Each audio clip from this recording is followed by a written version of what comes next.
Le chef de l'État, M. Patrice Talon, a conduit les travaux de la séance du Conseil des ministres de ce mercredi 18 septembre 2024, à l'issue de laquelle les décisions dont voici la teneur ont été actées.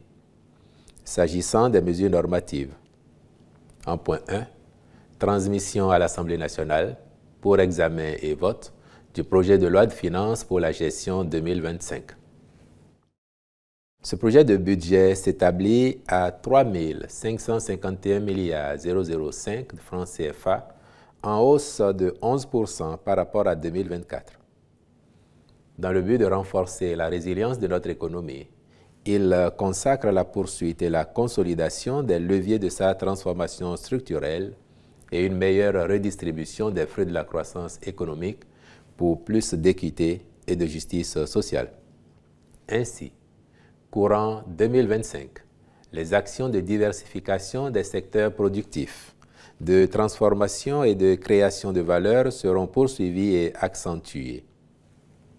En dépit du contexte d'incertitude croissante du fait des aléas climatiques, des chocs exogènes, il postule un taux de croissance de 6,8% en lien avec les performances attendues dans le secteur agricole et l'expansion du tissu industriel, le secteur portuaire et le tourisme.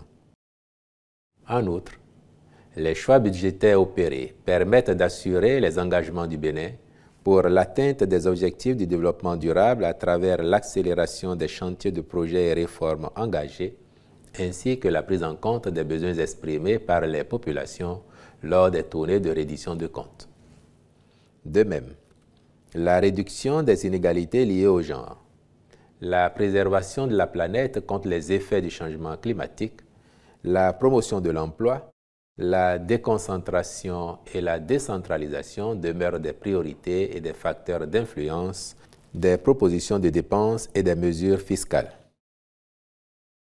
De façon spécifique, ce projet de budget prend notamment en compte la préparation des élections générales de 2026, l'achèvement, la mise en service et le fonctionnement de plusieurs infrastructures socio-économiques, cités ministérielles, cités administratives départementales, services marchands, réceptifs hôteliers et touristiques, structures sanitaires de référence dont le centre hospitalier international de Calavi, l'hôpital de zone de Save-Ouessé, l'hôpital de zone de Tchaourou. La montée en puissance des projets de filets sociaux avec le projet Gbesoké, le microcrédit à la FIA, le projet d'alimentation scolaire dont la couverture passera à 100% en zone rurale, l'expérimentation du projet de supplément de nutrition de 1000 jours, la mise en service de plusieurs systèmes d'alimentation en eau potable multivillage et leur raccordement aux ménages, l'extension du réseau de distribution de l'énergie électrique et l'acquisition des compteurs à moindre coût. Globalement, il est à observer que les dépenses à sensibilité sociale cumulent à elles seules à 1101,71 de francs CFA en 2025, correspondant à 41,5% du budget général. À toutes ces projections s'ajoutera la densification du réseau routier par l'achèvement et la livraison de plusieurs infrastructures, tant en milieu urbain qu'en zone rurale. Enfin, il convient de préciser qu'aucun nouvel impôt n'a été créé dans le projet de loi de finances pour la gestion 2025. Cet effort traduit l'engagement du gouvernement d'assurer une bonne stabilité et une prévisibilité des normes fiscales pour les opérateurs et investisseurs privés. Dans le même ordre, aucune augmentation des taux des impositions existantes n'a été proposée au rang des nouvelles mesures fiscales et douanières dans le projet de budget. En point 2. Adoption du décret portant exonération des droits et taxes de douane sur les intrants composant les kits de dialyse. La prise en charge de la dialyse nécessite des ressources importantes impliquant l'intervention de l'État aussi bien que la participation des patients. En vue d'étendre l'offre de soins aux dialysés et la rapprocher des populations à l'intérieur du pays, de nouvelles unités de dialyse ont été mises en place à Porto Novo et à Abomey, tandis que celles de Cotonou et de Parakou ont été renforcées par l'acquisition de 57 nouveaux générateurs de dialyse et d'équipements divers. Par ailleurs, la Société béninoise d'approvisionnement en produits pharmaceutiques a développé un modèle d'acquisition des intrants qui permet de renforcer la disponibilité des kits et d'en réduire le coût. Tenant compte des contraintes auxquelles font face les patients, le Conseil a décidé d'exonérer tous les intrants entrant dans la composition des kits de droits et taxes de douane afin de réduire davantage le coût du kit et de faciliter le bénéfice du traitement aux patients. Les ministres concernés prendront les dispositions appropriées pour l'application effective de cette décision. Au titre d'autres mesures normatives, il a été adopté le décret fixant les modalités de désignation des membres des corps de métiers et secteurs au sein des conseils départementaux et du Conseil national du Conseil économique et social.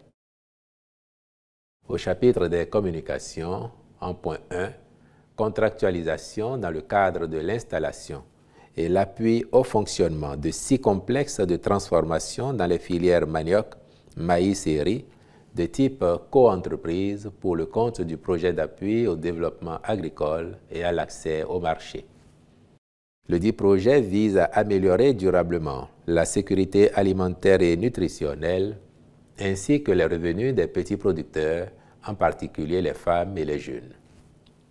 Dans sa mise en œuvre, il prône un changement de paradigme axé sur la création durable de valeur ajoutée par la promotion des partenariats économiques inclusifs reliant les petits producteurs et leurs organisations au secteur privé et au marché.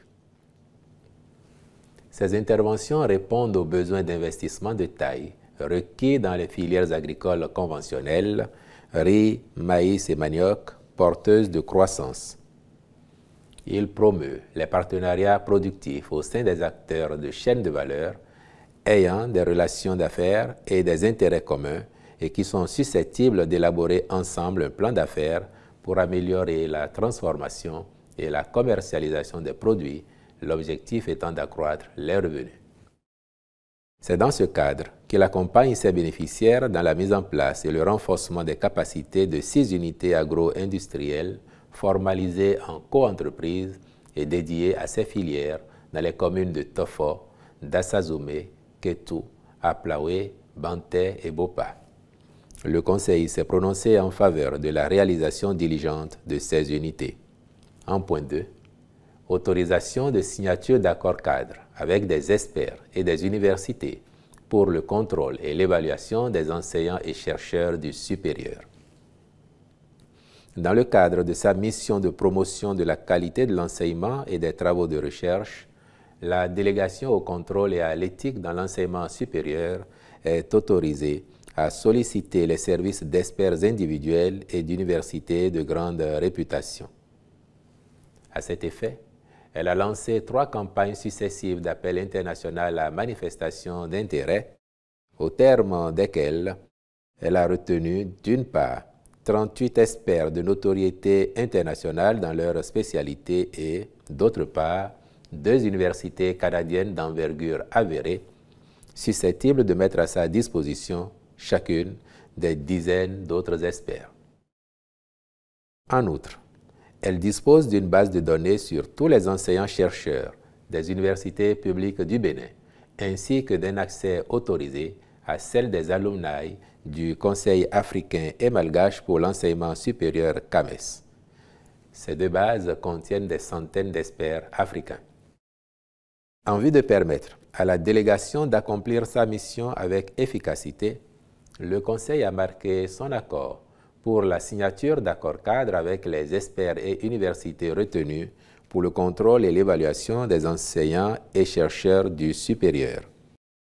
Au chapitre des rencontres et manifestations internationales, il a été autorisé la participation du Bénin aux sessions du conseil d'administration de l'École supérieure multinationale des télécommunications à Dakar au Sénégal du 24 au 26 septembre 2024, puis l'organisation au Bénin du 19e Congrès international sur la drépanocytose à Cotonou du 10 au 12 octobre 2024.